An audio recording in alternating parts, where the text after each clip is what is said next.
Bueno, mira, pues esta experiencia me pasó hace más de 20 años. Ya, pues resulta que a mi consultorio se aparece un matrimonio que lleva a un niño de 11 años. Vamos a ponerle Jaime al niño para no ventilar nombres verdaderos, por ética. Aunque ya hayan pasado muchos años, pues de todas maneras, por ética. Llegan ellos, me buscan, porque ese niño de 11 años, Jaime, estaba pasando por una depresión.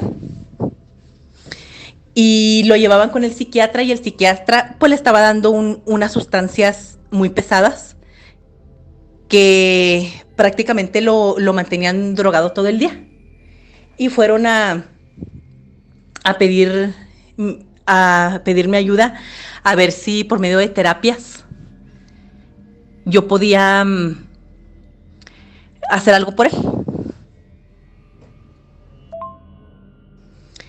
Y ese niño pues estaba deprimido, estaba en una depresión.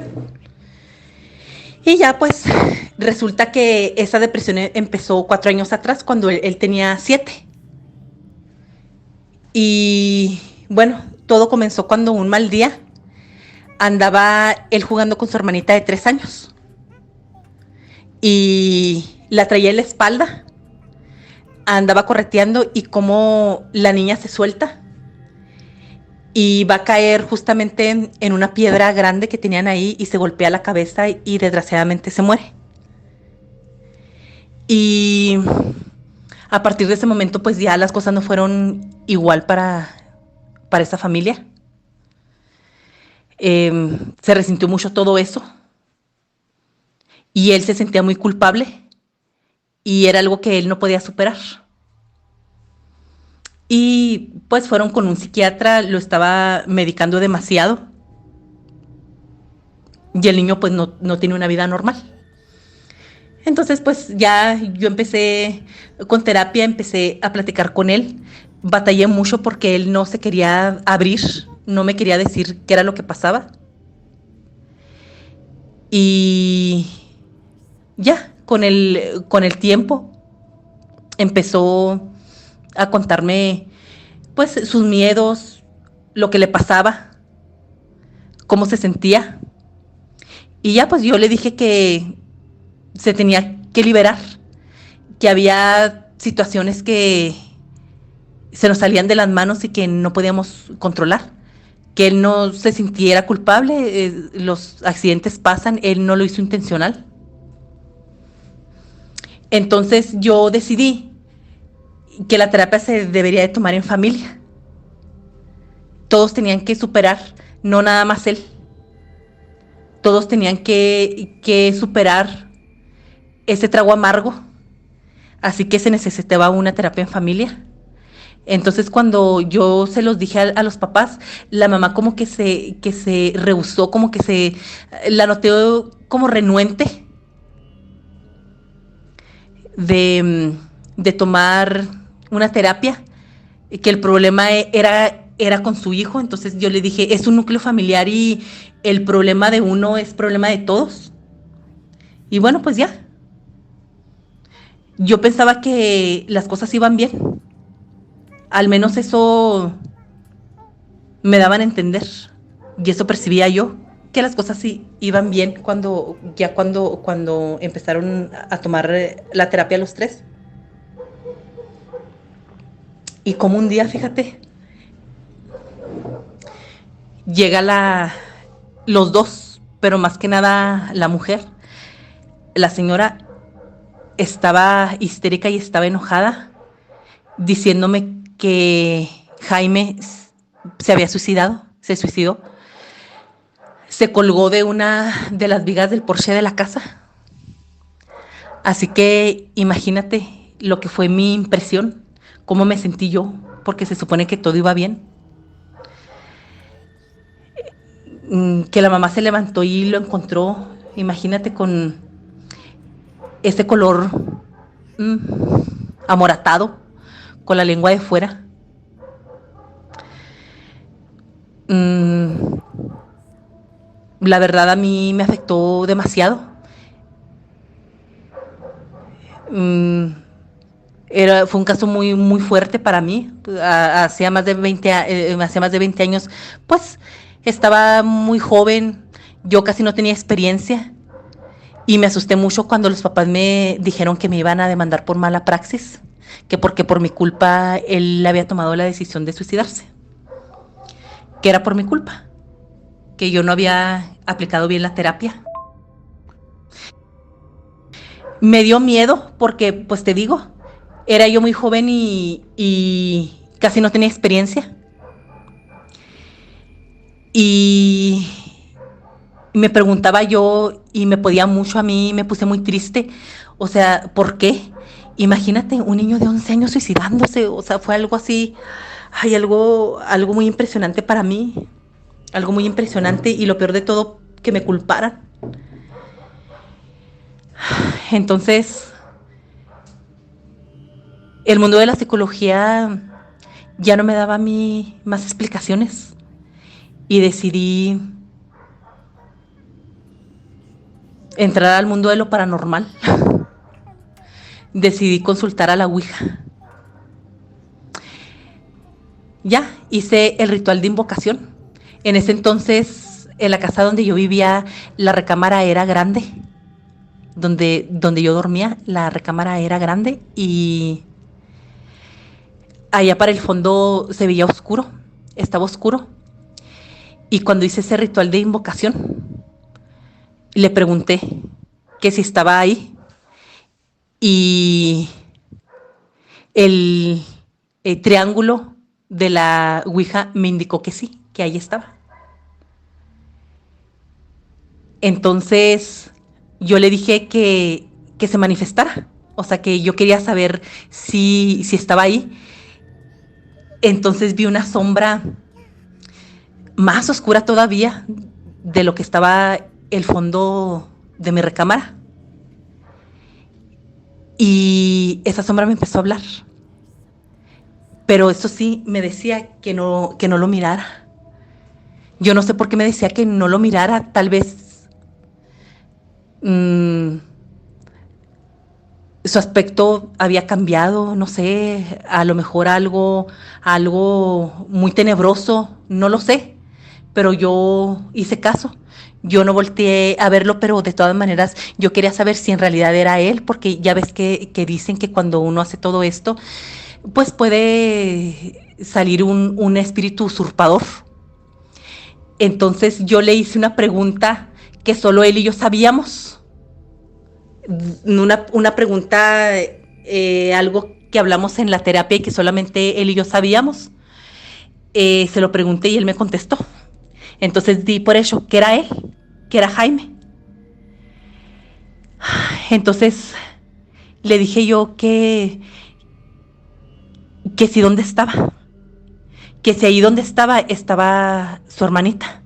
Y me dijo que no, que en el lugar donde él estaba oscuro, hacía mucho frío y que él estaba pagando muy caro el hecho de quitarse la vida. Y que de todas maneras él sentía mucha tristeza, que se había quitado la posibilidad de salir adelante con la depresión y recuperarse. Y que así se iba a sentir triste siempre. Todo el tiempo él se iba a sentir así. Muy triste. Que donde estaba oscuro, hacía mucho frío. No salía de su tristeza de todas maneras, de su cargo de conciencia. Y yo le dije que sí, porque lo había hecho. Me dijo él que, porque para esto en las terapias me decía él que escuchaba una voz que le decía que se fuera con él y que iba a encontrar la tranquilidad que tanto ansiaba. Entonces yo estaba ya pensando en que él estaba desarrollando un cierto tipo de esquizofrenia.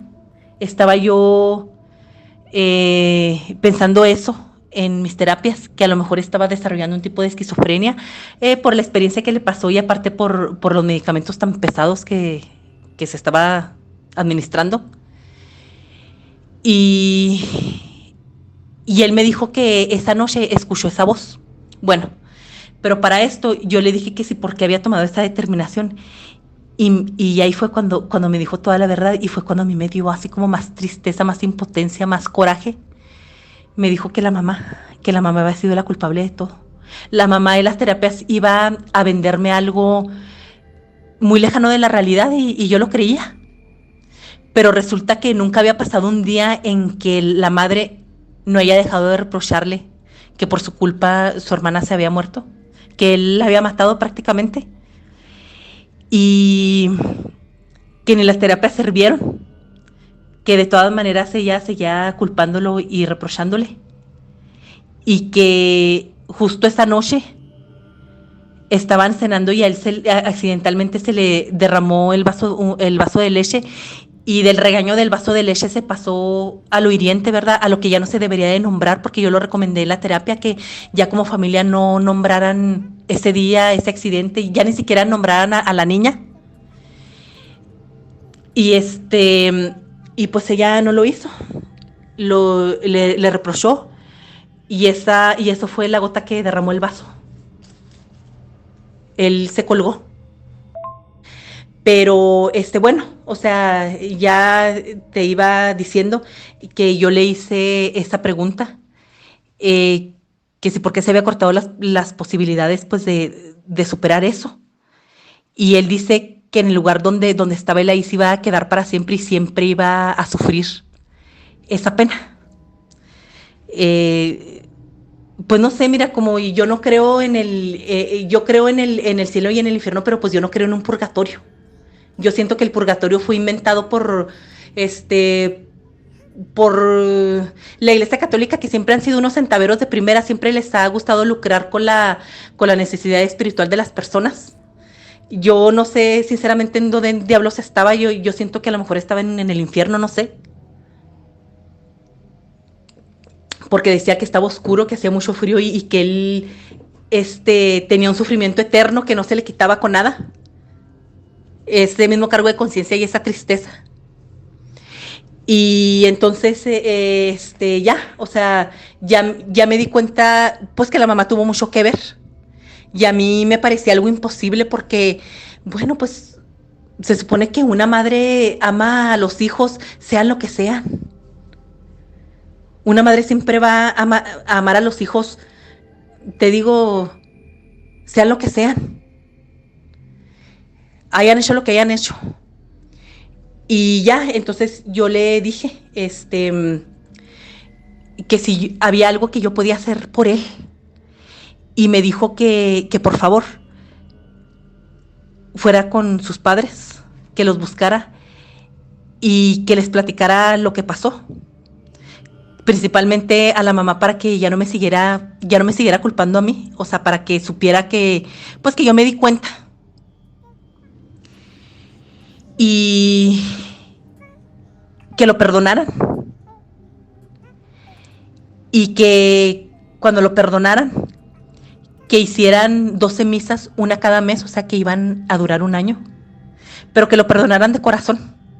Y si lo perdonaban de corazón, era cuando iban a hacer esas misas y que él iba a poder salir de ahí para estar en otro lugar mejor, no un buen lugar, pero un lugar mejor que ese. Que esas oraciones lo iban a sacar de ahí. Entonces, ya, a raíz de ahí recuerdo que fui a enfrentar a sus padres, principalmente a la mamá, porque yo traía mucho coraje con la mamá. Porque mintió por la forma en que pues no comprendió a su hijo, de cierta forma ella fue la más culpable de que él se suicidara porque se supone que pues que todos estaban saliendo adelante, ¿no? Con esa desgracia. Y ya les dije y sinceramente yo ya no supe qué pasó con esa familia. Han pasado casi 25 años Y entonces yo tenía un temor, yo pensé que el espíritu de Jaime me iba a seguir atormentando, que no sé, tal vez se me iba a aparecer, iba a ser como un espíritu atormentador. Y no, ya han pasado casi 25 años y ya no supe nada de los padres. Yo no sé si al final lo perdonaron, yo no sé si hayan hecho lo de las misas. Lo único que te puedo decir es que ya ni siquiera un rastro volví a ver de Jaime, ni a saber de él, ni nada. Y esa ha sido una de las cosas más terribles con las que me he enfrentado. Pero pues hay más todavía.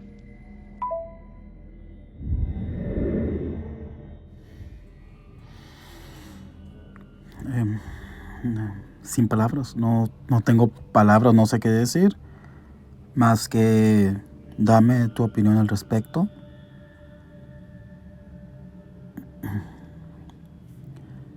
Bueno, no, nada más de eso. Te agradezco que hayas llegado hasta este punto del video. Déjame tus comentarios. Hasta el próximo video.